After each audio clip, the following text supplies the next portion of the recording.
बिस्मिल्लाहिर्रहमानिर्रहीम। अस्सलाम वालेकुम दोस्तों, कैसे हैं आप सब। उम्मीद करता हूं कि आप सब खैरियत से होंगे।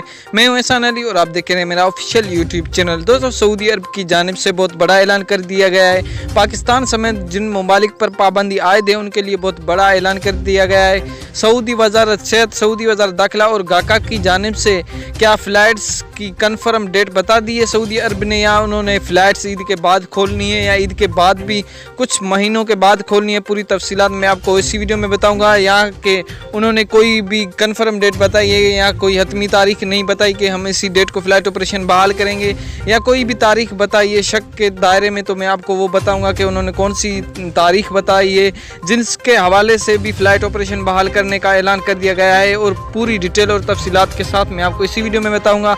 तो अगर आपने अभी तक वीडियो को लाइक नहीं किया तो लाइक कर दे, चैनल को सब्सक्राइब और बेल के आइकन पर प्रेस लाजिम करें ताकि सऊदी अरब की हर खबर से बाखबर रहें। तो दोस्तों, बढ़ते हैं न्यूज़ की जानिब। दोस्तों, सऊदी वजारत सेहत और सऊदी वजारत दाखिला की जानिब से बड़ी मीटिंग होने वाली है। इंशाल्लाह उसमें पाकिस्तानिया जो दूसरे ममालिक हैं उनके लिए अच्छी खबर आएगी, लेकिन उन्होंने अभी तक पाकिस्तानिया जो जिन ममालिक पर पाबंदी आयद है उनके लिए अभी तक कोई भी तारीख नहीं बताई कि हम इसी तारीख को पाकिस्तानिया जो दूसरे ममालिक हैं उनके लिए फ़्लाइट ऑपरेशन बहाल कर रहे हैं। लेकिन उन्होंने ये ज़रूर बताया कि आप वैक्सीनेशन करवाएं और जैसे ही आप वैक्सीनेशन पूरी करेंगे हम पाकिस्तानिया जिस ममालिक पर पाबंदी आयद है उनके लिए फ़्लाइट ऑपरेशन बहाल करेंगे। पहले तो उन्होंने 11 ममालिक की लिस्ट जारी की थी, उन्होंने 11 ममालिक के लिए फ़्लाइट ऑपरेशन बहाल कर दिया था, लेकिन फिर उन ममालिक में से 4 ममालिक पर फिर से पाबंदी आयद कर दी क्योंकि उन्होंने वैक्सीनेशन छोड़ दी और वैक्सीनेशन कम हो रही थी। तो पाकिस्तान में भी वैक्सीनेशन ज़्यादा हो रही है।